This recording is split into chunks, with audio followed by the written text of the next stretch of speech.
충격적인 일이 벌어졌습니다.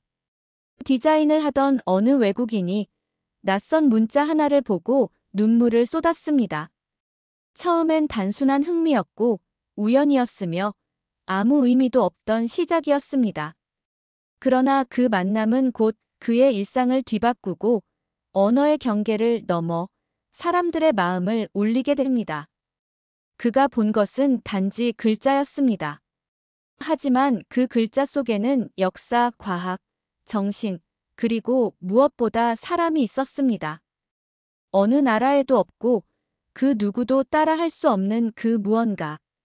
그는 그것을 예술이라 불렀고 어떤 아이는 그것을 무섭다고 말했습니다. 그리고 이 둘을 연결하는 이야기 속에서 우리는 상상조차 못한 감동의 순간을 마주하게 됩니다.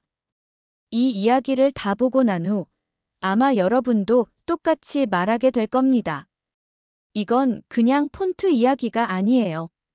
지금부터 전 세계를 울린 그 놀라운 여정을 공개합니다. 한 번도 들어보지 못한 한글 이야기 시작합니다. 잠깐 1초밖에 걸리지 않는 좋아요 버튼 한 번만 눌러주세요. 여러분의 구독과 좋아요는 영상 제작에 큰 힘이 됩니다. 저는 그날 이후 단 한 번도 한글을 잊어본 적이 없습니다. 안녕하세요. 저는 인도 뭄바이에서 활동하는 그래픽 디자이너 아르준 샤르마입니다.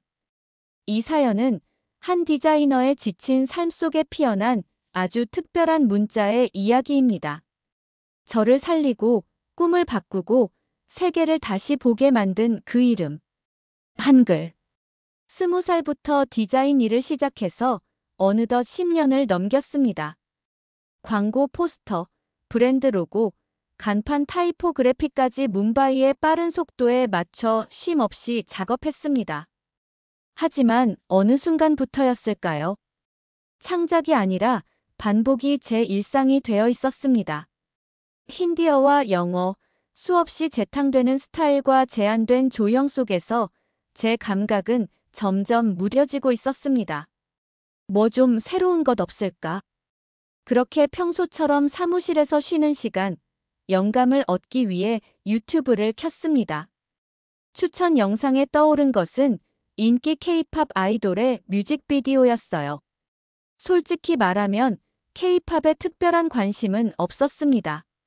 하지만 썸네일이 예쁘길래 무심코 눌렀습니다. 음악이 시작되고 강렬한 비트와 화려한 화면이 펼쳐졌지만 제 눈이 꽂힌 건 전혀 다른 곳이었습니다.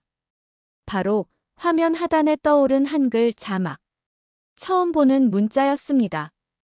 무언가 익숙하면서도 이질적이고 단순하면서도 복잡했습니다. 직선과 곡선, 원형과 세로획이 균형 있게 어우러져 마치 추상화 같았어요. 이건 대체 뭐지? 그 순간을 생생히 기억합니다. 제 눈은 모니터에 고정되었고 화면을 캡처하고 확대하고 한 글자 한 글자를 관찰했습니다. 비디오를 멈추고 다시 돌려보기를 반복했어요. 자막이 더 이상 정보 전달의 수단이 아니라 디자인의 언어로 보였기 때문이죠. 집에 돌아오자마자 노트북을 켰고 코리안 알파벳이라고 검색했습니다. 그렇게 처음 한글이라는 단어를 접했습니다. 세종대왕, 훈민정음, 자음과 모음, 저를 사로잡은 건 단지 시각적인 아름다움만이 아니었습니다. 그 철학, 과학성, 구조적인 정교함. 모든 것이 믿기지 않을 만큼 정제되어 있었어요. 특히 모아쓰기 개념은 충격 그 자체였습니다. 다른 언어들은 소리를 왼쪽에서 오른쪽으로 나열하지만 한글은 자음과 모음을 조합하여 하나의 조형을 만듭니다. 조형 디자인과 건축을 전공했던 저로서는 이 구조가 마치 조형 예술의 결정체처럼 느껴졌습니다. 그때부터였어요. 제 생활은 한글로 가득 찼습니다. 유튜브에서 한글 자음 쓰기 영상을 반복해서 보고 프린트해서 벽에 붙이고 손으로 수없이 따라 썼습니다. 디자이너가 글자를 베껴 쓰다니 이상하게 보일 수 있지만 저는 그 안에서 비례와 간격, 곡선의 흐름을 이해하려고 했습니다. 심지어 뭄바이 도서관에서 코리안 랭귀지라고 쓰인 책이 있으면 무조건 빌렸습니다. 대여가 끝나도 다른 사람에게 돌아가기 전에 다시 빌려서 반복해서 읽었죠. 한국어는 어렵고 문법은 복잡했지만 저는 그것보다 한글을 통해 무엇을 창조할 수 있는지가 더 중요했습니다. 그러던 어느 날 아이디어가 떠올랐습니다. 인도의 전통 문양과 한글을 결합하면 어떨까? 그것이 바로 제 인생 첫 한글 폰트 프로젝트, 뭄바이 한글의 시작이었습니다. 인도의 마드후바니 패턴, 바롱칼리 문양, 그리고 자이푸르 궁전의 건축 요소에서 영감을 받아 한글 자모에 적용했습니다. 완성된 글자들은 마치 전통 인도 직물 위에 놓인 현대적 문자처럼 보였습니다.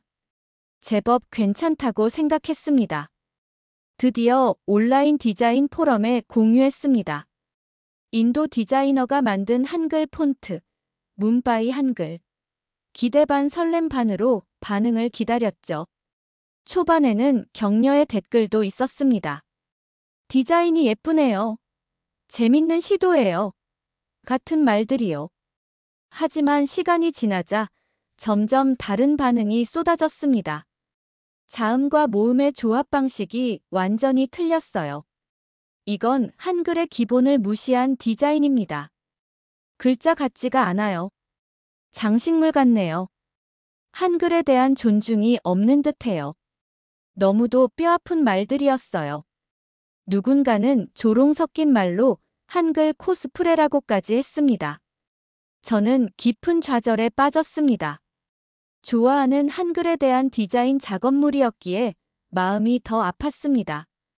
밤새 작업실에서 화면만 바라보며 자책했어요. 나는 자격이 없는 걸까?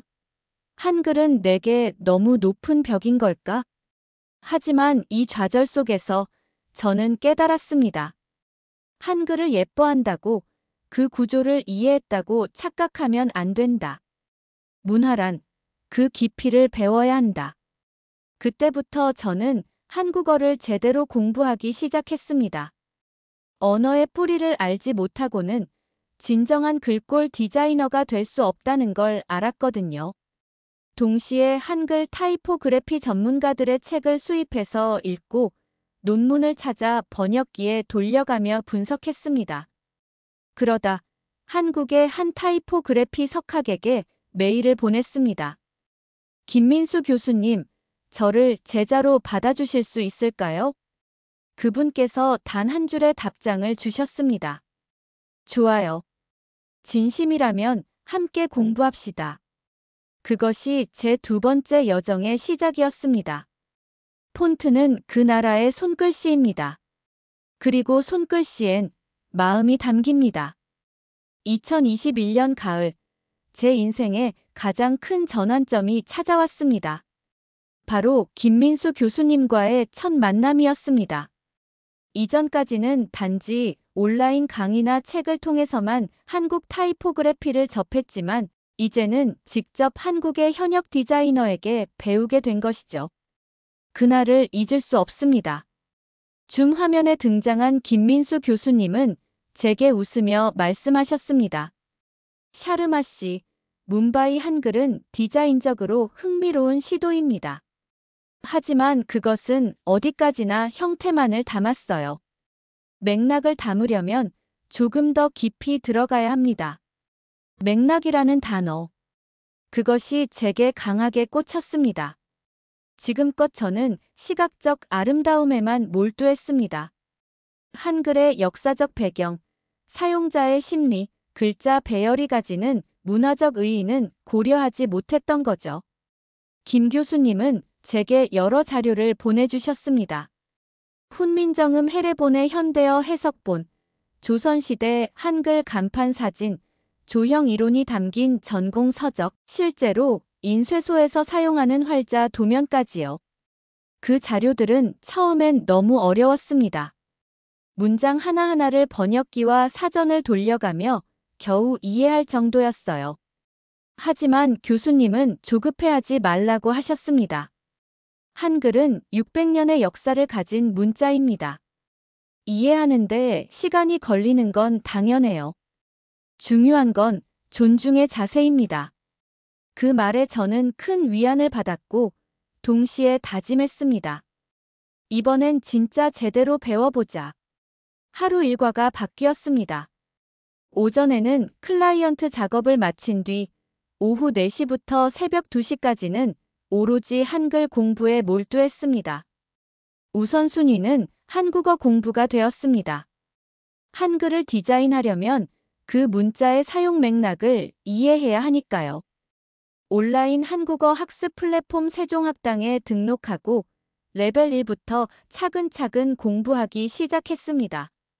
안녕하세요. 감사합니다 같은 인사말부터 시작해 문법은 물론이고 말뭉치 분석까지 들어갔습니다. 특히 조사, 받침 규칙, 높임법은 글꼴 설계에도 큰 영향을 미친다는 사실을 알게 되었죠. 예를 들어 기역 받침은 다양한 위치에서 다르게 발음되고 공간 배분도 달라져야 합니다. 또 받침이 들어갈 경우 전체 글자 틀의 균형이 달라지고 이를 고려한 폰트 디자인은 철저한 구조적 계산을 요구합니다. 저는 이 원리를 시각적으로 정리하기 위해 자모 구조도표를 직접 만들었습니다. 각 자음과 모음의 조합별 특징, 자간 조절이 필요한 조합, 시각 중심점이 이동하는 글자들을 정리했고 테스트 시트를 수천 장 출력해 벽에 붙였습니다. 그 방은 마치 한글 실험실 같았습니다. 그 와중에 인도 내 한국어 학습자 커뮤니티에도 들어가 활동을 시작했습니다. 디자인과 언어는 어떻게 연결될 수 있을까? 한글을 디자인할 때 가장 헷갈리는 부분은 이런 질문들을 던지고 사용자들의 경험을 인터뷰했습니다. 그들은 대부분 한글의 형태적 낯설음, 복잡한 받침 규칙, 시각적 유사성으로 인한 혼동 등을 이야기했습니다. 이런 피드백을 바탕으로 탄생한 폰트가 바로 제 두 번째 작품, 나마스테 한글이었습니다. 이 폰트의 기본 철학은 환영이었습니다. 외국인이 한글을 처음 접할 때 느끼는 긴장감을 완화하고 시각적 접근성을 높이기 위해 자소간 간격을 넓혔습니다. 각 자모의 획을 단순화해 형태 인지가 빠르게 이루어지도록 했고 받침이 들어가는 구조는 하단 여백을 충분히 확보해 가독성을 높였습니다. 또한 인도의 전통 인사인 나마스테의 느낌을 담아 글자의 곡선이 부드럽고 연결선처럼 흐르는 라운드 스타일을 적용했습니다. 힌디어 디바나가리 문자와 유사한 율동감을 접목시켜 한국과 인도가 문자를 통해 만나는 새로운 가능성을 탐색했습니다. 나마스테 한글은 이전과는 전혀 다른 반응을 얻었습니다. 한국 내 디자인 커뮤니티에서 소개되었고 한글날을 맞아 한 출판사에서는 이 폰트를 사용한 아동용 그림책을 제작하고 싶다는 연락까지 받았습니다. 제게 직접 연락을 준 한국 디자이너도 있었죠. 외국인이 만든 한글 폰트 중 이렇게 완성도 높은 건 처음 봤어요. 감탄했어요. 그 말을 듣고 저는 혼자 작업실에서 한참을 울었습니다. 무시당하고 좌절하고 몰랐다는 이유로 비판받았던 지난 시간들이 스쳐 지나갔습니다. 하지만 저는 도망치지 않았습니다. 오히려 정면으로 부딪히며 배움과 존중을 선택했죠. 그리고 그 노력은 누군가의 마음에 닿을 수 있다는 걸 처음으로 실감했습니다. 그러던 어느 날 새로운 도전이 찾아왔습니다. 인도 뉴델리에 거주 중인 한국 교민 이수진 씨로부터 한 통의 메시지를 받았습니다. 안녕하세요. 제 아들이 한글을 무서워해요. 혹시 아이를 위한 폰트를 만들어 주실 수 있나요? 그 문장을 보고 저는 눈을 의심했습니다. 무섭다는 표현이 가슴에 꽂혔습니다. 한글이 누군가에게는 벽이 될 수도 있다는 걸 저는 생각해보지 못했기 때문입니다. 그 순간 저는 깨달았습니다. 저의 다음 미션은 공감이었습니다. 아름다움을 넘어 누군가를 위한 한글이 되어야 한다는 것. 그날 이후 저는 민준이와 함께 폰트를 만들기 시작했습니다. 선생님, 이 글자가 무서워요. 인도 뉴델리의 한 아파트 거실. 노란 조명을 받은 카펫 위에 앉아있던 6살 민준이가 작은 목소리로 그렇게 말했습니다. 줌 화상 통화 너머로 들려온 그 말 한마디는 저의 마음을 깊이 울렸습니다. 화면 속 민준이는 책상 앞에 앉아 있었고 그의 앞에는 한국어 유아 교재가 펼쳐져 있었습니다. 하지만 글자 하나, 그림 하나를 넘기지도 못한 채 손가락 끝만 떨고 있었죠. 민준이는 한글에 대한 심리적 부담감 또는 불안감을 느끼고 있었어요. 글자의 형태가 낯설고 복잡하게 느껴져서 읽기나 쓰기를 시도하는데 두려움을 느끼고 있었고 받침이나 모음 조합의 규칙이 익숙하지 않아 실수할까봐 위축되어 있었습니다. 한글 학습에서 반복되는 실패. 경험으로 인해 거부감이 생겨 싫어요, 어려워요를 넘어서 무서움을 느끼고 있었어요. 저는 아무 말도 할 수 없었습니다. 단지 그 장면을 바라보는 것만으로도 한글을 향한 제 열정이 처음으로 다시 돌아보게 되었거든요. 제가 만든 폰트는 누군가에겐 또 다른 장벽이 될 수도 있었겠구나. 그날 이후 저는 다시 펜을 들었습니다. 단지 예쁘고 예술적인 폰트가 아니라 누군가의 두려움을 녹여줄 수 있는 글자를 만들겠다는 각오로요. 이름은 자연스럽게 정해졌습니다. 키즈 한글. 아이들이 처음 만나는 한글이니까요. 저는 민준이와의 만남을 매주 한 번씩 이어갔습니다. 그는 내성적인 아이였지만 색깔에는 반응이 좋았고 동물 그림을 좋아했어요. 그래서 저는 글자의 각 자모에 상상 속 동물 친구를 붙이기로 했습니다. 예를 들어 기억은 거북이, 니은은 너구리, 미음은 멍멍이 그렇게 자음과 모음이 아이들만의 작은 세계처럼 펼쳐지도록 디자인했어요. 곡선은 최대한 부드럽게 조정했습니다. 기존 한글 폰트에서 자주 쓰이는 직선적이고 각진 형태 대신 마치 말랑한 젤리처럼 둥글고 따뜻한 인상을 주는 획을 채택했습니다. 색상도 단순한 흑백이 아닌 파스텔 계열의 조화로운 톤을 선택했죠. 읽기 위한 글자가 아니라 놀기 위한 글자라는 개념 아래서 아이가 글자와 감정적으로 연결되도록 설계했습니다. 무엇보다 받침 구조에 큰 변화를 주었습니다. 대부분의 한글은 받침이 아래로부터 균형을 맞추는데 이 부분이 초보 학습자에게는 혼란을 유발하곤 했어요. 그래서 받침을 블록처럼 분리된 형태로 보여주고 시각적 가이드를 함께 삽입했습니다. 단어를 쌓는다는 느낌을 주기 위해 퍼즐 조각이 결합되는 것처럼 디자인했어요. 기능적인 측면도 철저히 고려했습니다. 비문의 아동이나 학습장애 아동들을 위한 가독성 강화 알고리즘을 연구했고 인도의 언어인지 전문가들과 협력하여 시각 피로도 테스트도 병행했습니다. 글자의 간격, 자소의 크기 비율, 텍스트와 배경의 명도 차이까지 조정하며 폰트를 다듬어갔습니다. 그리고 드디어 첫 번째 완성본을 민준이에게 보여주는 날이 왔습니다. 민준아, 이건 너를 위해 만든 한글이야. 우리 친구들이랑 같이 만든 글자들이야. 화면 속 민준이는 처음으로 자신이 펼친 책을 넘기기 시작했습니다. 기억 옆에 그려진 웃고 있는 거북이를 보며 살짝 미소를 지었습니다. 그리고 또박또박 말했죠. 거북이. 기억. 그때 저는 숨을 멈췄습니다. 글자를 읽었다는 사실보다 웃으며 받아들였다는 것이 더 큰 기적처럼 느껴졌기 때문입니다. 그 이후 키즈 한글은 단순한 폰트를 넘어서 하나의 프로젝트로 발전했습니다. 이수진 씨는 자신의 SNS에 민준이의 이야기를 올렸고 곧 수천 명이 그 포스트를 공유했습니다.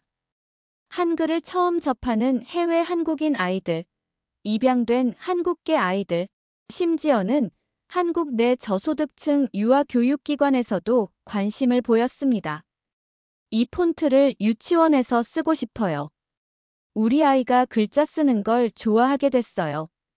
글자에 귀여운 친구들이 있어서 덜 무서운가 봐요. 이런 메시지들이 연일 제 메일함에 도착했습니다. 저는 그들에게 모두 폰트를 무료로 제공했습니다. 글자 하나로 아이의 눈빛이 바뀌는 경험을 했기에 이 디자인은 더 많은 아이들에게 닿아야 한다고 믿었기 때문입니다. 이 프로젝트는 한국의 한 방송사에도 소개되었습니다. 외국인이 만든 아이를 위한 한글 폰트라는 제목의 뉴스는 단 하루 만에 50만 뷰를 돌파했고 인터뷰 요청이 쏟아졌습니다. 저는 방송에서 이렇게 말했습니다. 저는 단지 한 아이의 두려움을 지워주고 싶었습니다. 그리고 그 마음이 많은 사람에게 전해졌다는 게 믿기지 않을 뿐입니다. 한국의 교육부 산하기관에서도 관심을 보였고 몇몇 초등학교에서는 키즈 한글을 공식 학습용 보조 폰트로 채택하게 되었습니다. 이후 저는 한국어 교육 커리큘럼을 분석하며 초등 1학년 수준의 읽기 전용 폰트도 개발하기 시작했죠. 그 이름은 해피 한글이었습니다. 키즈 한글 프로젝트는 결국 하나의 커뮤니티로 발전했습니다. 각국에서 한글을 배우는 아이들을 둔 학부모들이 한글 디자인 서포터즈를 자처하며 자국 언어와 한글을 함께 가르치는 다양한 도구를 만들어냈습니다. 브라질에서는 포르투갈어 한글 보드게임이, 케냐에서는 동요와 결합된 한글 카드 놀이가 등장했습니다. 이 모든 일이 단 하나의 아이의 한마디에서 시작되었다는 것이 놀라울 뿐이었습니다. 그리고 저는 또 한 번 결심했습니다. 이제 한글의 뿌리를 직접 보러 가야 할 때입니다. 2024년 봄, 저는 제 인생에서 가장 큰 결심을 안고 한국행 비행기에 올랐습니다. 인천행 항공권을 손에 쥐고 게이트 앞에 섰을 때 잠시 멈춰서서 하늘을 올려다보았습니다. 드디어 단지 글자가 예뻐서 시작했던 여정이 이토록 긴 여정이 될 줄은 몰랐습니다. 그 한 글자, 한 획이 제 인생을 이끌었고 이제 그 뿌리와 만나는 순간이 다가온 것이었죠. 대한항공 기내에서 제공된 안내방송의 첫 문장은 한글이었습니다. 여러분을 진심으로 환영합니다. 익숙하지 않은 듯 익숙한 그 소리, 그 리듬이 가슴 깊은 곳을 건드렸습니다. 저는 조용히 노트를 꺼내 그 문장을 적었습니다. 여러분을 진심으로 환영합니다. 인천국제공항에 도착한 순간 모든 것이 꿈처럼 느껴졌습니다. 환영합니다. 어서 오세요. 출구, 수화물 찾는 곳, 그간 스크린 속에서만 보았던 한글들이 제 눈앞에 실제로 펼쳐져 있었습니다. 그 자모 하나하나가 살아있는 것처럼 느껴졌고 길 안내 표지판조차 하나의 전시장 같았습니다. 이제야 비로소 그들이 걸어온 길을 밟는구나. 서울 도심으로 향하는 공항철도를 타고 가는 동안 제 눈은 창밖을 놓치지 않았습니다. 지나는 간판들, 광고 포스터, 카페 메뉴판, 버스, 정류장 표지판 어느 것 하나 허투루 지나칠 수 없었습니다. 그 글자들이 단순히 정보를 전하는 도구가 아닌 사람들이 일상 속에서 주고받는 숨결처럼 느껴졌기 때문입니다. 며칠 후 저는 문화체육관광부에서 주관하는 한글 글꼴 디자인 공모전에 외국인 참가 자격으로 출품 신청을 했습니다. 제출한 작품은 2년간 각국의 전통 문양과 한글, 자모를 융합해 개발한 월드 한글 패밀리 시리즈, 브라질의 전통 깃털 문양, 케냐의 목걸이, 조형, 독일 바우하우스 철학, 일본의 미니멀리즘, 인도의 마드후바니까지 전 세계 12나라의 시각 언어와 한글을 연결하는 프로젝트였습니다. 심사위원들의 반응은 놀라웠습니다. 한글의 철학을 가장 깊이 있게 이해한 외국인의 작품입니다. 시각 언어를 초월한 감성적 접근이 인상 깊습니다. 이건 단순한 디자인을 넘은 문화적 예술입니다. 그리고 마침내 발표날. 저는 외국인 최초로 대상을 수상했습니다. 수상 소감을 묻는 마이크 앞에서 저는 차분히 말했습니다.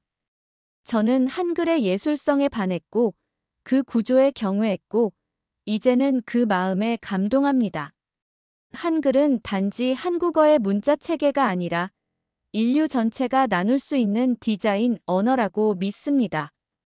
그날 밤 저는 서울의 어느 조용한 거리에서 혼자 걷다가 벤치에 앉았습니다. 주변엔 카페, 서점, 분식, 가방수선 같은 평범한 간판들이 있었고 저는 노트북을 켜고 새로운 프로젝트를 구상하기 시작했습니다. 그 이름은 바로 한글 폰트 아카데미. 한글을 사랑하는 세계의 젊은 디자이너들을 위한 글로벌 디자인 교육 공간입니다. 온라인으로 시작할 계획이었지만 더 큰 꿈이 있었습니다. 제 고향 뭄바이에 실물 공간을 세우는 것이었죠. 그리고 2025년 2월 그 꿈은 현실이 되었습니다. 한글 폰트 아카데미 뭄바이 캠퍼스는 뭄바이 중심부의 작은 2층 건물에서 시작되었습니다. 내부는 한글 자모를 활용한 그래픽으로 꾸며졌고 첫 입학생은 브라질, 독일, 케냐, 일본, 멕시코에서 온 젊은 디자이너들이었습니다. 그들은 각자의 문화 속에서 한글을 해석하고 자신만의 방식으로 글꼴을 만들어갔습니다.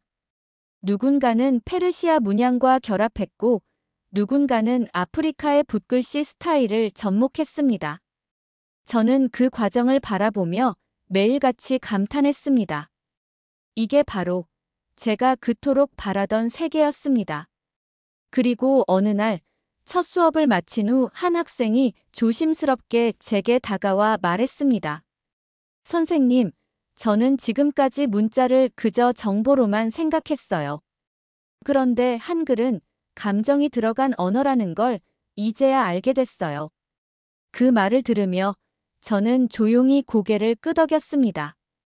저는 디자인을 사랑합니다. 그리고 한글을 존경합니다. 그 둘이 만났을 때 어떤 언어도 가질 수 없는 감동이 생긴다는 걸 제 인생 전체가 증명하고 있었죠.